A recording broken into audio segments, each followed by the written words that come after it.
Assalamualaikum sahabat. Hari Minggu, tanggal 15 Agustus 2021, kelompok Taliban menggegerkan seluruh dunia. Mereka mengambil alih istana Presiden Afghanistan, 2 minggu sebelum batas waktu yang ditetapkan oleh Joe Biden, untuk penarikan seluruh pasukan Amerika, yaitu 31 Agustus. Presiden berkuasa, Ashraf Ghani, meninggalkan Afghanistan. Alasannya, untuk menghindari pertumpahan darah. Hari itu Taliban membuat pengumuman pemulihan Emirat Islam.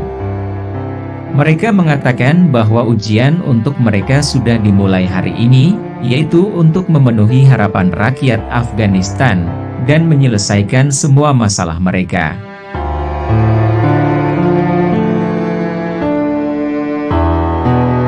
Senin besoknya, ribuan warga mencoba kabur, meninggalkan negerinya.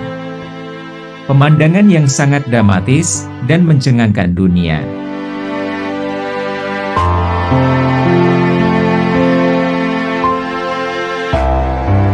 Sekarang, akhir Oktober 2022, Taliban sudah berkuasa lebih dari 1 tahun, menjalankan pemerintahan. Apa hasilnya?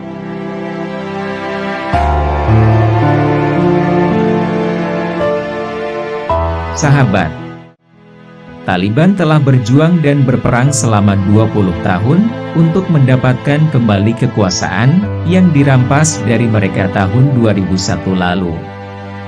Saat itu Amerika melakukan invasi ke Afghanistan, dengan alasan untuk memerangi Al-Qaeda.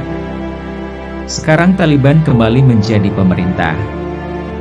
Meskipun, belum ada satu negara pun di dunia yang mengakui mereka secara resmi.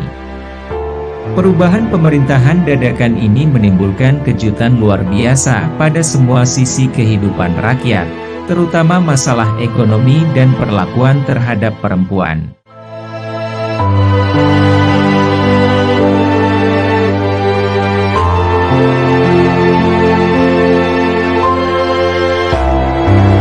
Kondisi ekonomi saat ini sangat menyedihkan. Pemerintah Taliban mendapat sanksi internasional, dan menghadapi krisis perbankan. Uang tunai tidak tersedia memadai. Pertanyaannya, apa yang bisa dilakukan Taliban untuk menangani semuanya, termasuk apakah mereka siap untuk pekerjaan itu? Mereka tidak memiliki keahlian dalam hal ini. Bahkan mereka tidak tahu keahlian apa yang dibutuhkan untuk membuat masyarakat hidup lebih layak.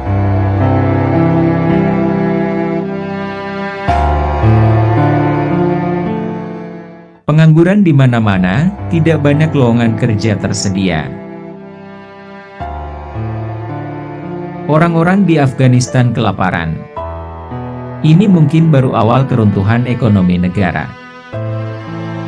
Saat wartawan Al Jazeera syuting, mencoba menggambarkan masalah di sana, polisi sangat marah.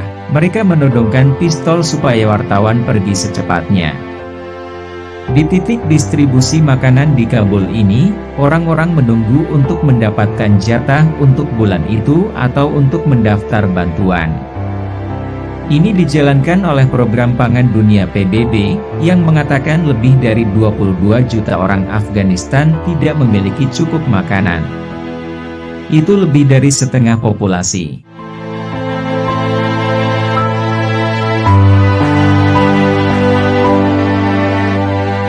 Kita mundur sejenak untuk melihat di balik keruntuhan ini.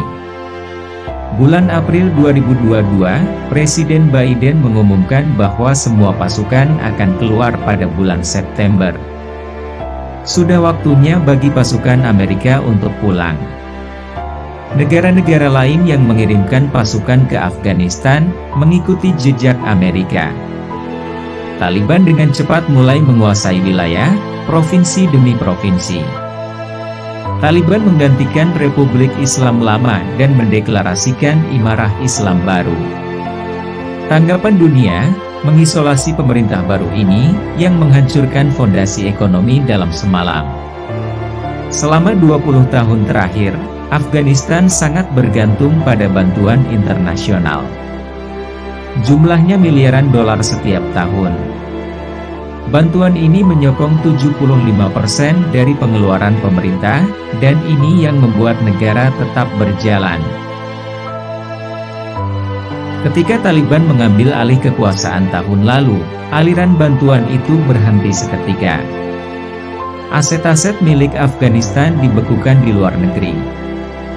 Juga ada sanksi internasional yang membuatnya terputus dari sistem keuangan global. Pengusaha tidak dapat melakukan transaksi apapun secara global atau regional, bahkan antar negara tetangga.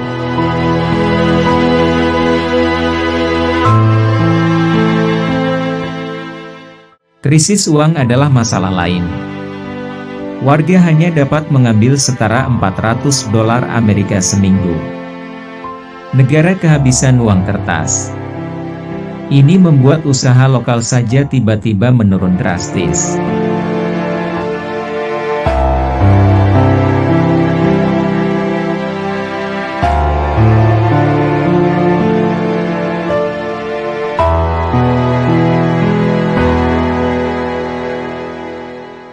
Ekonomi Afghanistan sebenarnya sudah pulih dari dampak COVID dan masalah kekeringan.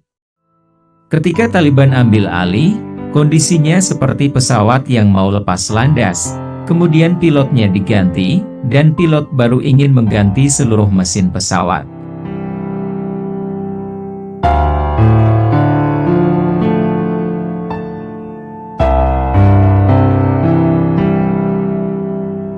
Taliban membawa Afghanistan ke arah baru. Salah satu perubahan terbesar adalah pembatasan yang dikenakan pada perempuan dan anak perempuan. Ini juga memiliki dampak terhadap ekonomi. Perempuan dikeluarkan dari pegawai negeri, dan sekolah untuk gadis remaja telah ditangguhkan di hampir semua provinsi.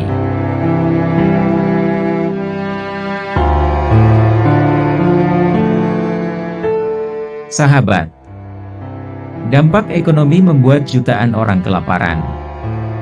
Di banyak tempat, keluarga harus menjual anak-anak mereka untuk bertahan hidup.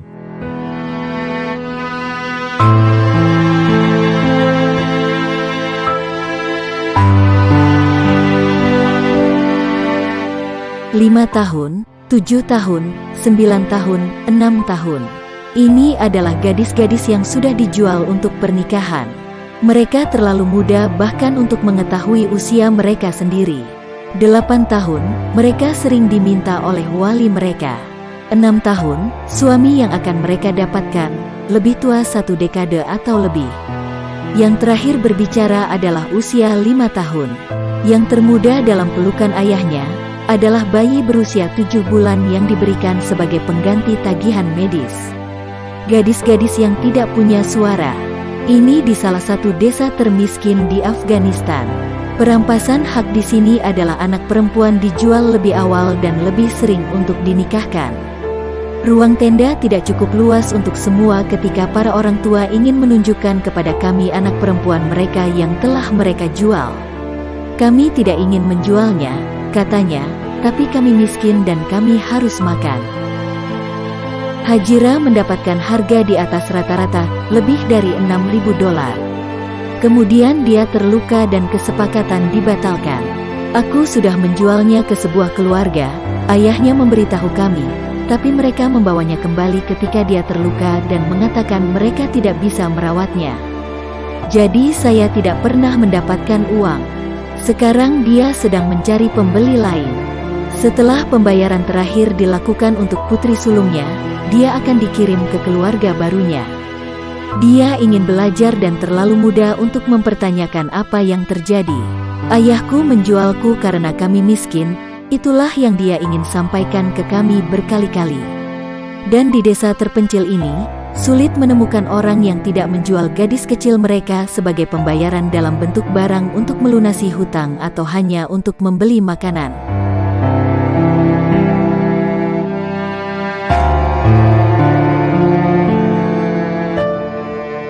Krisis kemanusiaan telah menghantam negara itu dengan keras. Dan putri-putri Afghanistan termasuk di antara mereka yang paling menderita.